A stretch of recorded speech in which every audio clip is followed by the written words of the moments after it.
Hi, I'm Rob Vanstone. Welcome to the latest and hopefully greatest edition of the Rider Rumblings video podcast. I am wearing the extremely ugly headphones.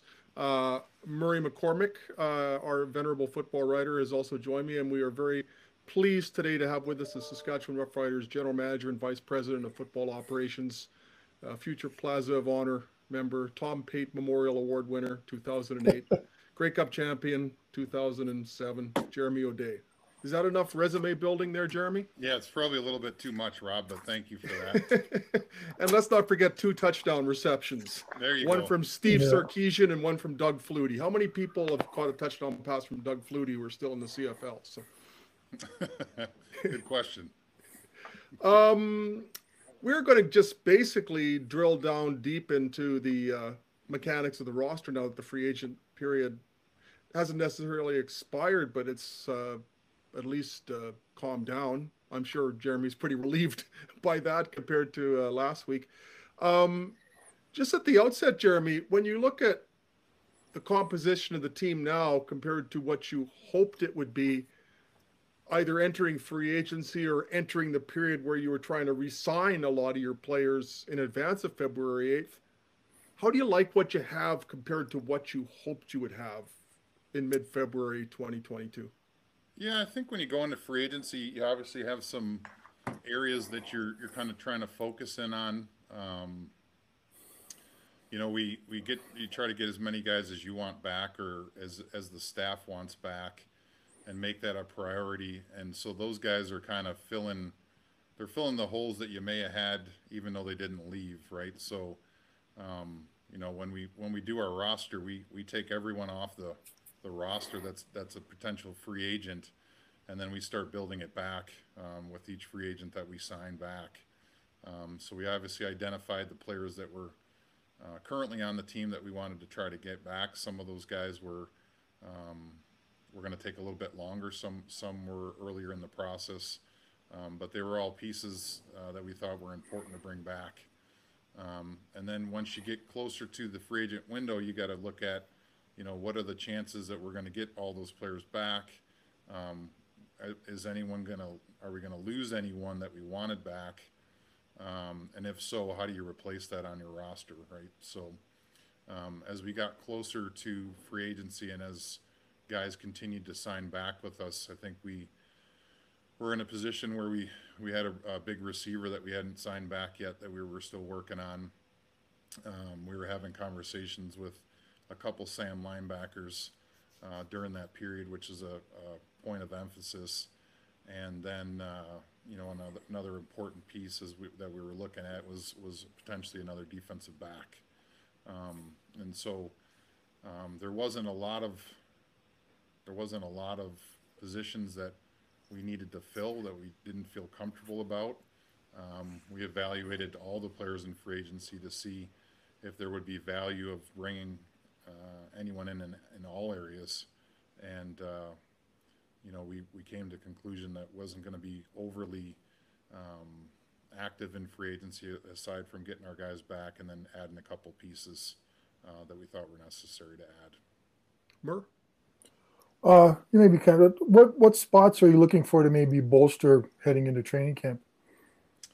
Well, all spots, Murray. I think that if you ever just focus in on a few key areas, then your depth's really not going to be there, right? So you don't ever really feel comfortable in any position because you're an injury away from having the next person that has to step in and play. So when you say, what are we looking to bolster? Every single position, you're trying to create competition. I think in particular, we're going to have a younger defensive backfield than we've had in the past. So we're going to look for some of those guys that played well for us last year to step up and have bigger roles. But it's also our job to find good players. I think last year we really focused in on defensive line, and I think through the process we were able to find a lot of good young defensive linemen that really helped us out last year. So we focus in on all of them. I know that sounds kind of corny, but it is the truth. We try to create competition and sign the best players in every area. We don't ever feel like we're fine in that area. We don't scout. We don't recruit because we feel like we're good. And usually if you do that, then you end up getting injuries, and you're not as solidified as you hope coming into camp. So when you have 100 guys coming into camp, you want to have competition at every position. Jeremy, you mentioned the defensive line. You mentioned the linebackers. Darnell Sankey was signed. Larry Dean was re-signed. Derek Moncrief is back. There was a report on Three Down Nation earlier this week that the Rough Riders are at least entertaining the notion of going with an All-American front seven. Uh, is that being considered? And if so, what's the likelihood of that scenario coming to fruition? Yeah, I don't know where the report came or who made it up, but it certainly didn't come from anyone from our building. The reality is we try to sign as many good players as possible, um, regardless of the position. And we knew that Larry was coming back from a pretty tough injury to come back from, and we didn't really want to be put in the same position if anything happened in camp, where we weren't in a good position to move forward. So, you know, signing Sankey was just felt like it was the right thing to do.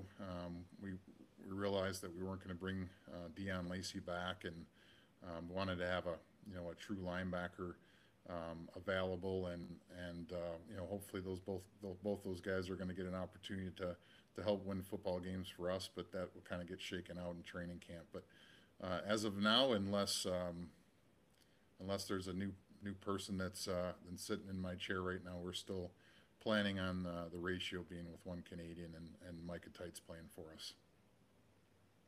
Sorry, folks, I got blocked out there. I'll chime in then.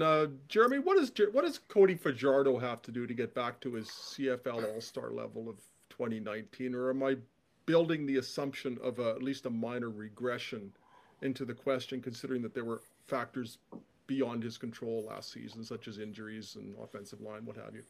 Yeah, I think, you know, it, you know, Cody just needs to have a good off season, and he's going to be having a second year under a new offensive coordinator, which will help. He'll feel more comfortable in camp, and reality is we got to do things to help him, that are not in his control as well. I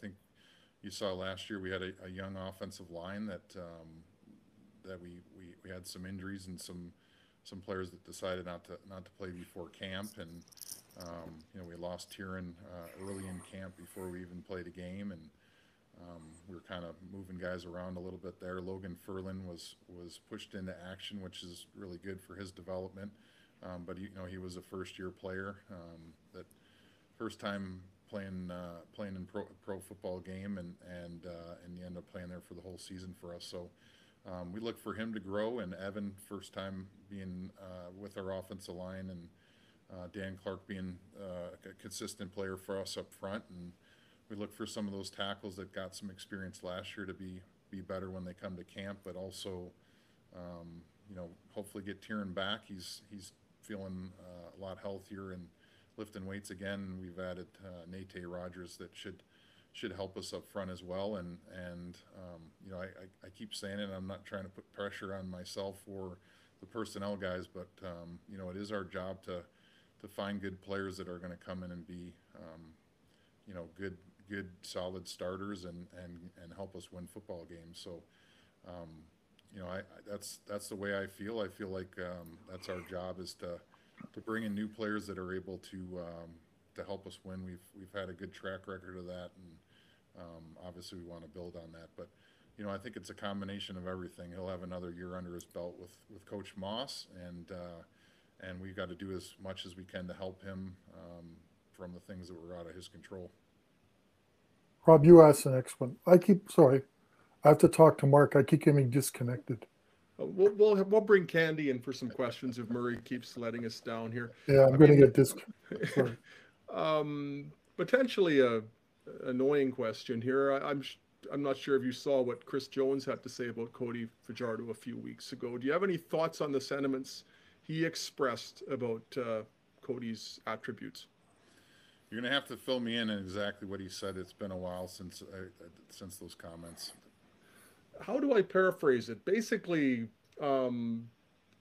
said that he wasn't necessarily a pure passer, and that Stephen McAdoo had done a lot to, I think, bolster what Cody was able to do. I think he started off as a defense of Stephen McAdoo as much as anything, and then it kind of devolved into more of a critique of Cody Fajardo. I'm just trying to find the precise wording here so that I'm That's not. okay. I think I get the gist of it. I think I remember, I recall reading the same, Rob. So yeah, I don't really need to defend Cody's play, and Yeah, Chris is certainly entitled to his opinion of any player in our league, and got a ton of respect for Chris. But I think if you look at Cody in his 2 years of starting, I think he's averaged in the top, being in the top three for passing yards in our league. So, I think there'd be an argument there to say that if he's not a passer, then how do you fall in the top three of passing yards each of the last 2 years? And honestly, there's some of that sentiment that I wouldn't disagree with. Cody does use his legs, and it's a lot of the value that he brings to the team is he's able to extend plays and make big plays off of his legs, and it's not something that I think that he would debate. It's another weapon that he has in his arsenal that he uses to help win ball games. I don't think anyone's upset when he's scrambling around and diving at the pylon to win games for us. And there's different ways to skin a cat, and some quarterbacks are going to sit in the pocket and not be very mobile. Cody just happens to be mobile and is able to pass and run, which is a lot of the reasons why we like him so much. Murr? I think we Paging lost Murray Murray. McCormick. We might be going solo here, Rob. An intimate chat with Jeremy O'Day. Yesterday being Wednesday, he announced the signing of Jake, and I hope I'm pronouncing this correctly, Dolegala, only 6'7". What does he bring to the table aside from being potentially the captain of the off-season Rough Rider basketball team?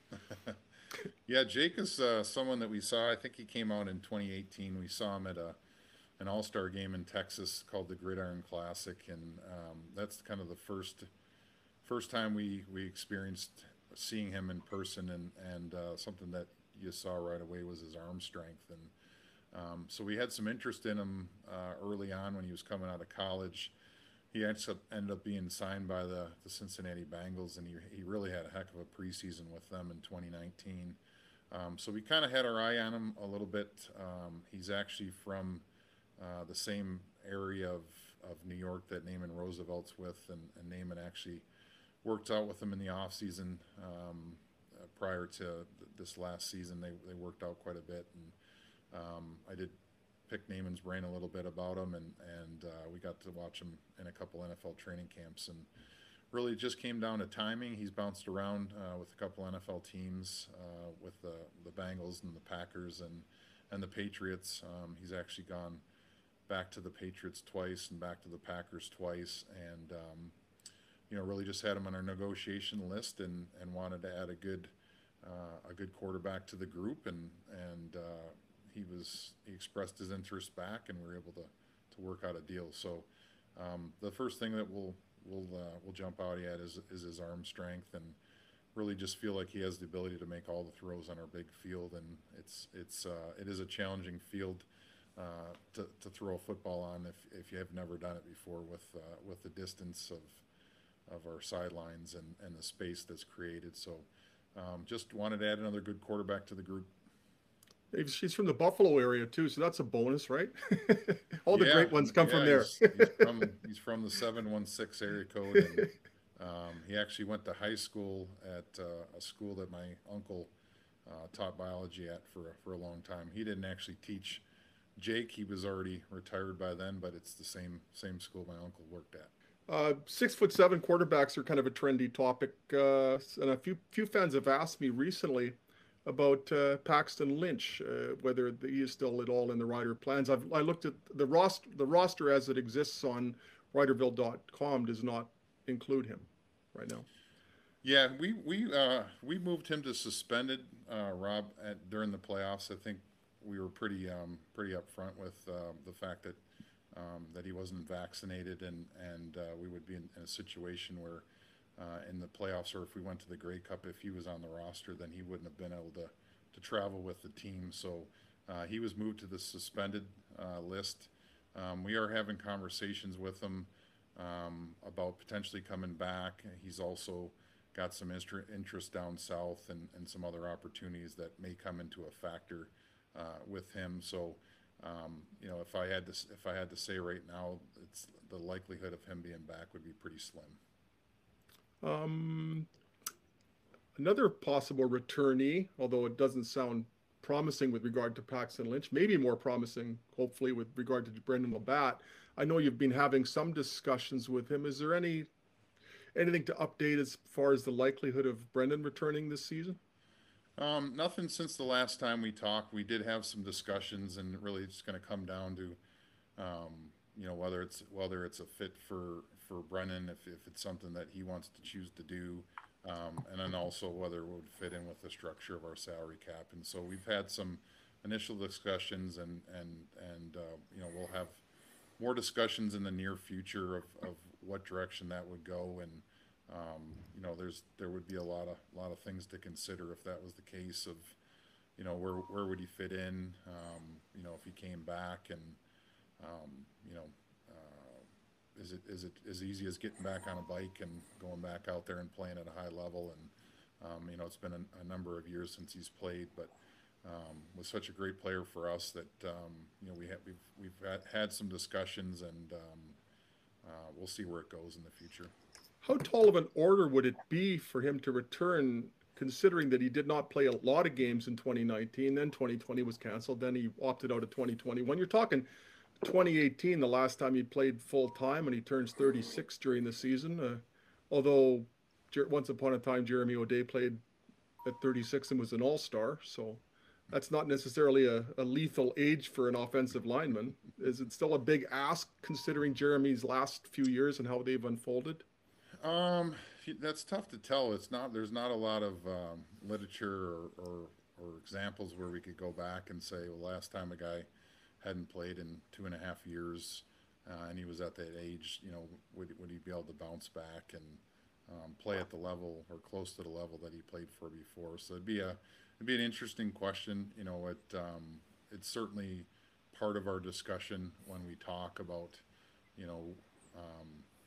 wish I had a crystal ball and he could say that he would jump right back in there after being out for a while and be an all-star player, and then also the commitment level that would take to be off for that amount of time and then get yourself back into football shape and working with the weights and committing to playing a football season. So those are all things that we're talking about, and we'll continue to talk about, and we'll have more to report on that down the road. We do have breaking news. Murray McCormick is still alive.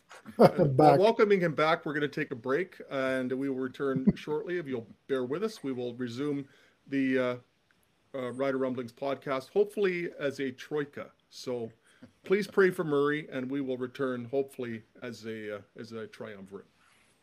And we are back, and Murray McCormick is back. I see his golden dome staring at us. For part 2 of the Rider Rumblings video podcast, we are here with Roughriders General Manager, Vice President of Football Operations, Jeremy O'Day. And now that the search party has found Murray, I'm going to defer to my worthy constituent, and he can ask as many questions as his little heart desires.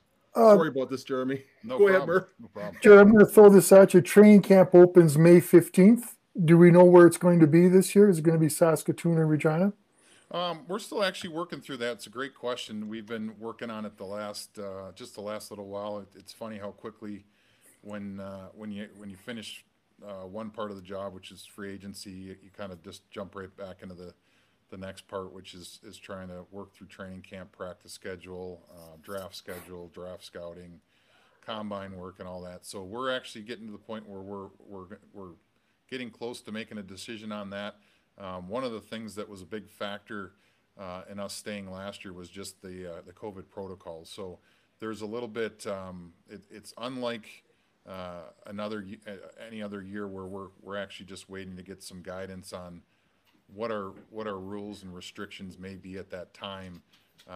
And the reason why it would change anything, Murray, is just the space at our stadium is rather large, and so if we have to social distance, then we have the ability to do that in our stadium greater than we would at the U of S. So we love going up there if it's something that we can do and still follow the guidelines. If those guidelines are still there, then certainly we'd love to go back up there. I also remember in 2013, we went down to Bradenton. It was probably one of the best weeks of my life on the job. And it had, I think it had an impact on the performance in the Grey Cup down the road. Were there any thoughts of a mini camp like that or getting those kind of camps back, or has COVID got in the way of changing everything like that? I actually remember, Murray, you were wandering through the parking lot, and I actually pulled up and had to give you directions to the field. I don't know if you remember. And that was in Regina. Sorry, go ahead. He was there. I remember that. I'd love the mini camps. I thought they were great. Just got a lot out of them. They were great for evaluating personnel and the environment, like you said, Murray. It's just fantastic being down there. But it's actually been removed from the CBA, where we're not allowed to have those mini camps. And how they've adjusted it is they allow us to bring more players to training camp. So if you remember last year, we had 100 players that attended, starting with rookie camp, and that was kind of to offset not being able to have mini camps during the off season. So I'm all in favor from. I love the mini camps. I'm going to be honest. It's one of the most enjoyable, least stressful times of the year for me, because we're not playing any games real quick, and you're just evaluating all the players that you've been scouting and recruiting for a while, and the weather's great, right? And everyone's in a good mood because there's not a lot of pressure at that time. So unfortunately, we won't be going back down and doing those.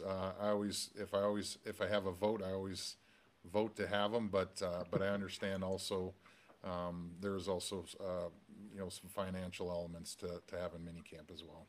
Well, if my vote counts, I vote going back too. So. I'll put you on the list. I'll get you a ballot. Rob?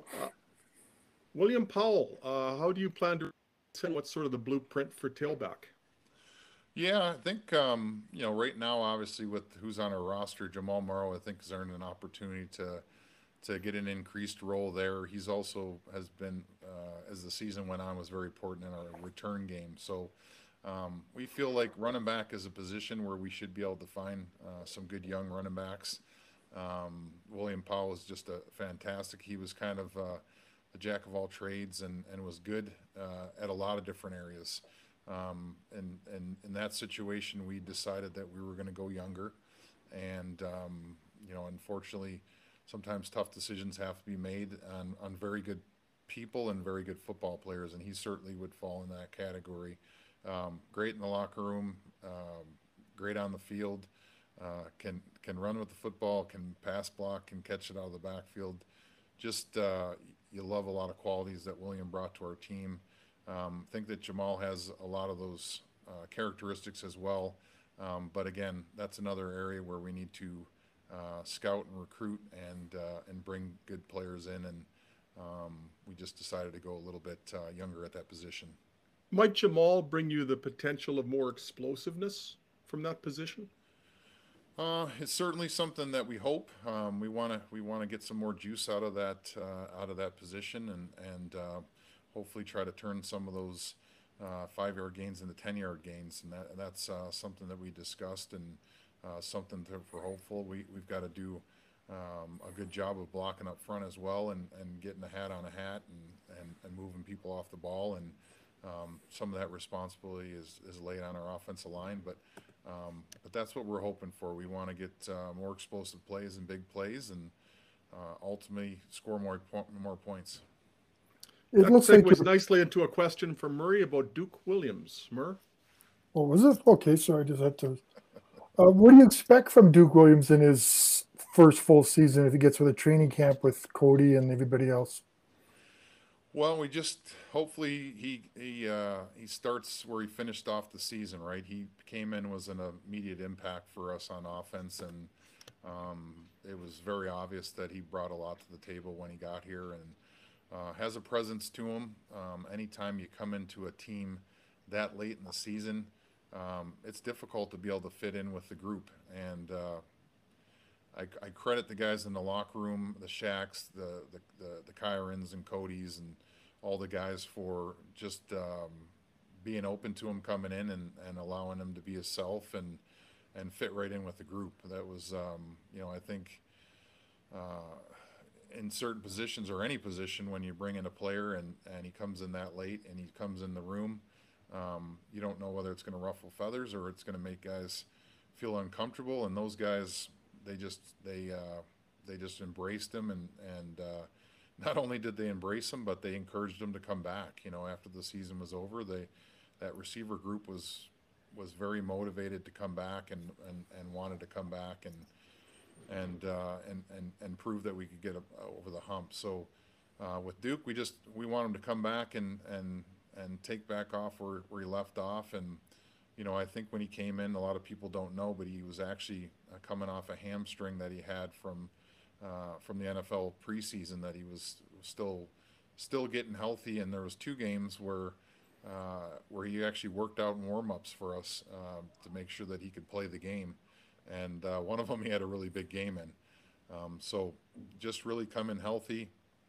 I know that in the past he's come in a little bit lighter, and which was the second year in the CFL, which was by design by him, and allowed him to have just a great season. And but he does a lot of positive things, and he's such strong hands and ability to attack the football, and he blocks, and he's excitable, and he just makes plays. And so we're happy to have him back, and we were relieved when he decided to re-sign with us. He was straightforward in his message to us that he wanted to be back after the season. It's nice to know that, but there was some negotiation that had to happen, and just appreciate that he stuck with us, and he listened to all the other teams and what they had to say. And the reality of it is he wanted to come back here for the reason of winning a Grey Cup. Jeremy, do you think there needs to be a greater appreciation for the work you did leading up to February 8th?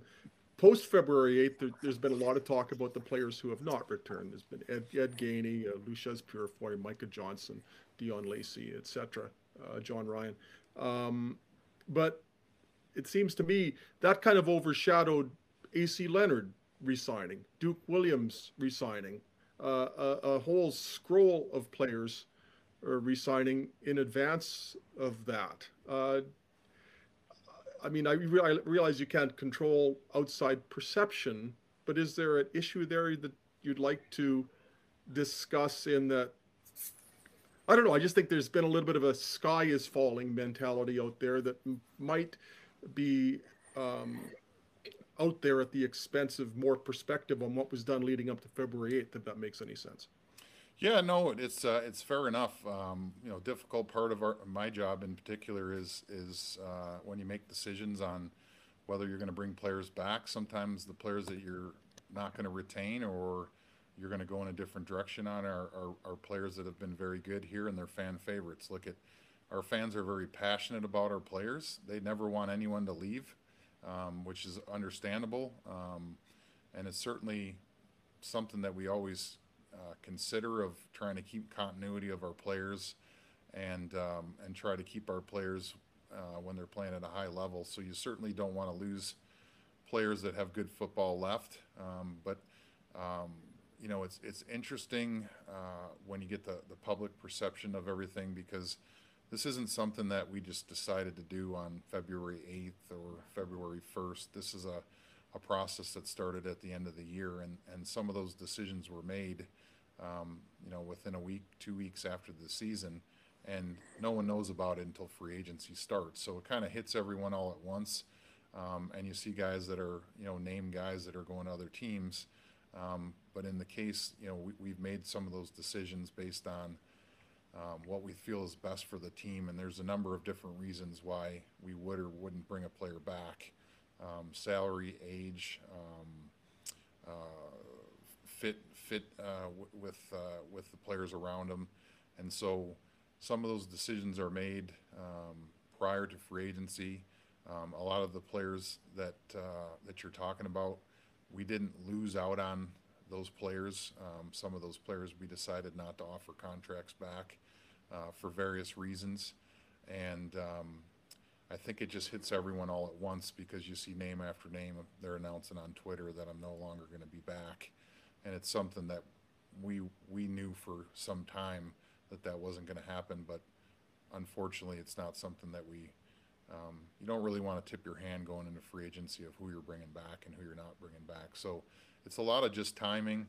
I certainly understand from a fan perspective, but yeah, I do in some cases feel like some of the guys are getting overshadowed by guys that aren't returning. We look at the players that we re-signed back with Swerve and Shaq and Duke and the interior offensive line and getting Tieran back, and Jamal Morrow was a free agent. Everyone just thought he was just still here, but we re-signed him back.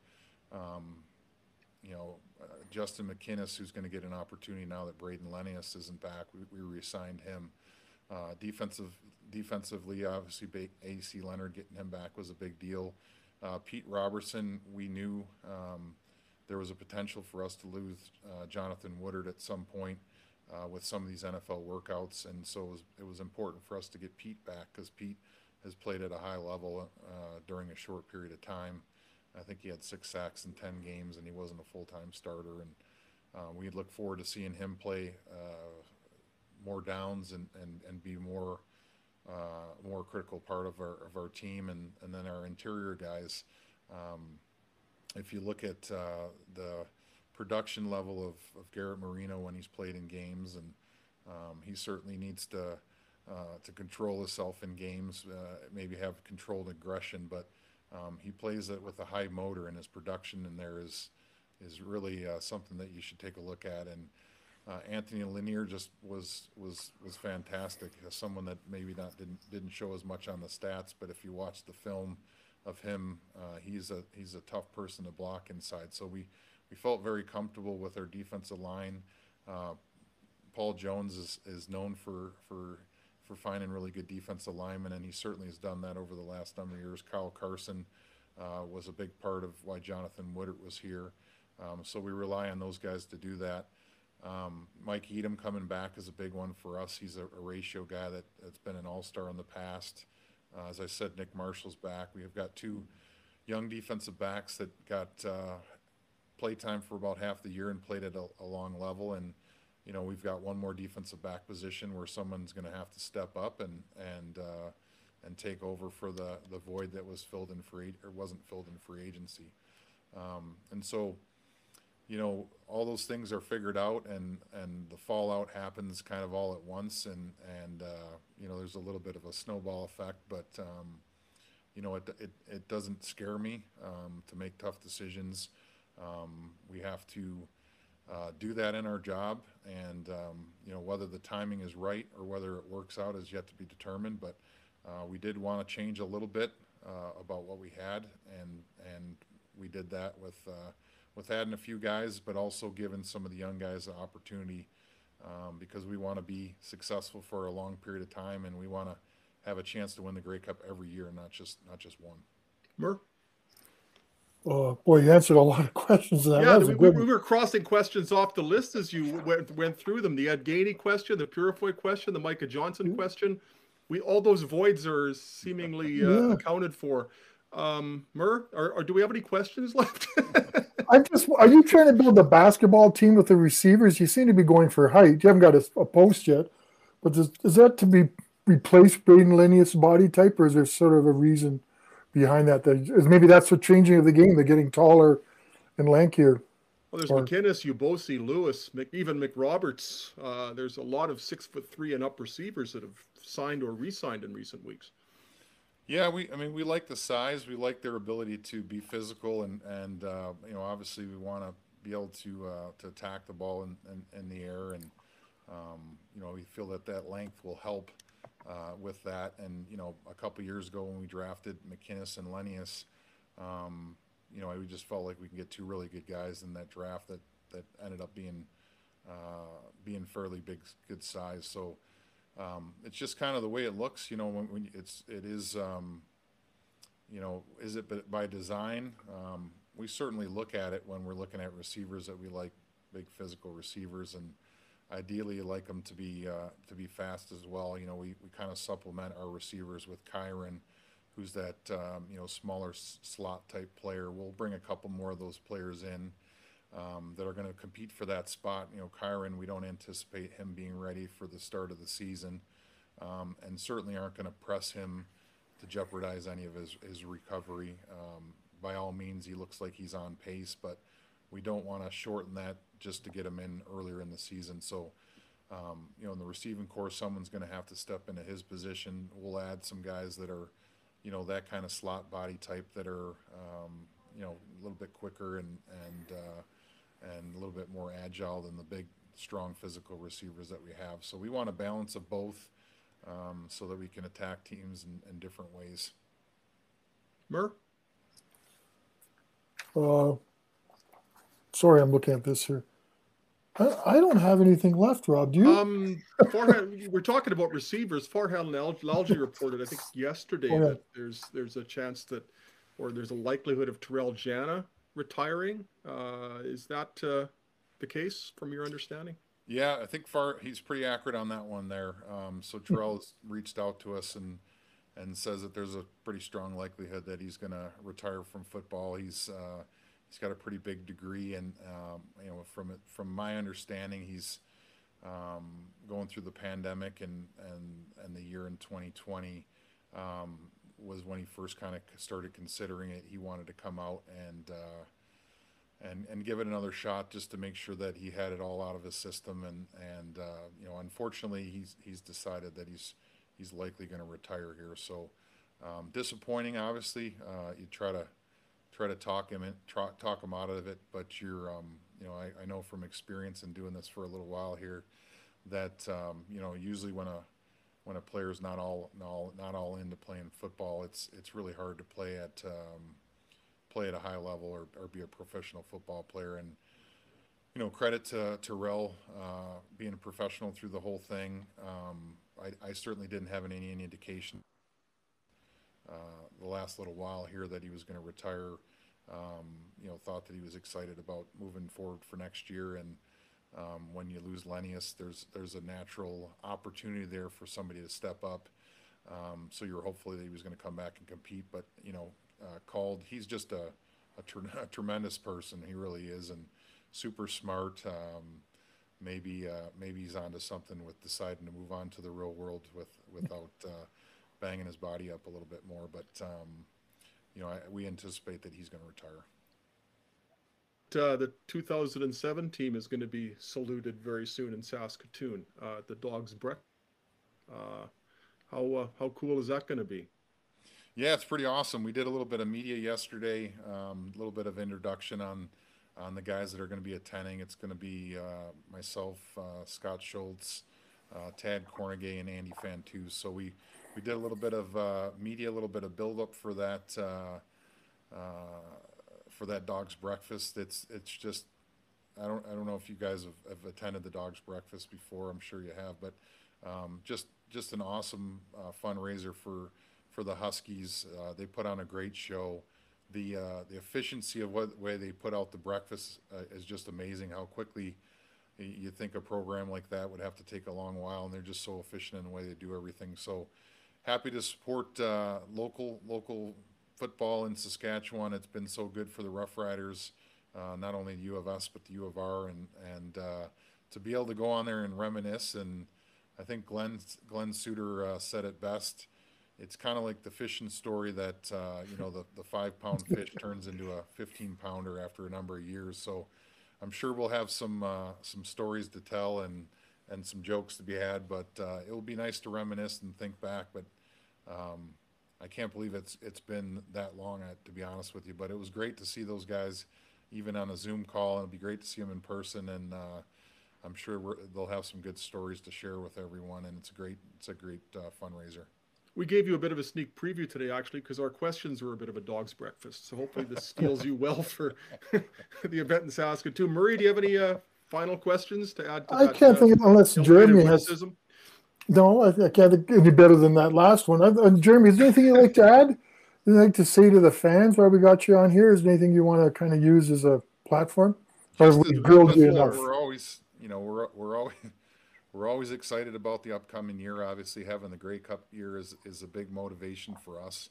I always like to temper everyone and say that it's not what we look like in December or February. It's what we look like in training camp and how we come together as a team. And I think I said this on media for the Dogs Breakfast yesterday was what I've learned throughout my time of being in the locker room and my time being in football operations is, it's as much about the team camaraderie. It's as much about the room, meaning the locker room, and the players coming together and really believing in each other as it is the talent. You certainly need good players. You certainly need guys that are going to score touchdowns and sack the quarterback, but it's the added element of the locker room that puts you over top. And it's a common theme when you see teams win championships.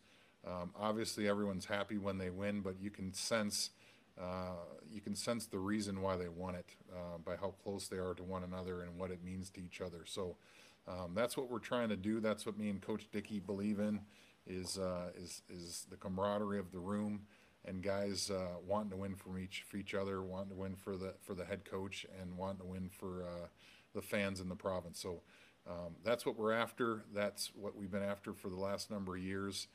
We've been close, and we're just looking to find that little bit that can get us over the edge and win another Grey Cup.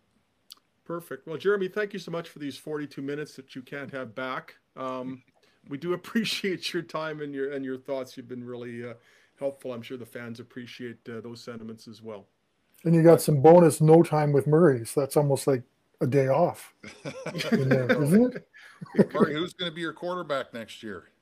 Oh, I have no idea. Mason Rudolph. Take Teddy Bridgewater, please. No, thank you. Yeah, I'm thinking Mason Rudolph. Yeah. All right. Well, yeah, no, it was a pleasure, guys. I haven't got to see you in a while, and it's always a pleasure. I think the last time we did this, we were at the leader post in the room with the panels on the walls, if I remember right. Yeah, I need directions to get there now. It's been almost 2 years since we worked there. So coming up on March 16th, I think, was the last day we actually were working there, per se. So unreal. I'm doing this from my bedroom. Hopefully we get back to some normality, and we'll see you guys at the stadium a little more often. Look forward to it. Thanks so much, Jeremy. I gotta chime in with the thing that I am obligated to read at the end so that I don't get fired. If you enjoy the podcast, please leave a review and a 5-star rating. It helps us grow the podcast. You can subscribe to the show on Apple Podcasts, Google Podcasts, Spotify, Stitcher, or wherever you get your podcasts.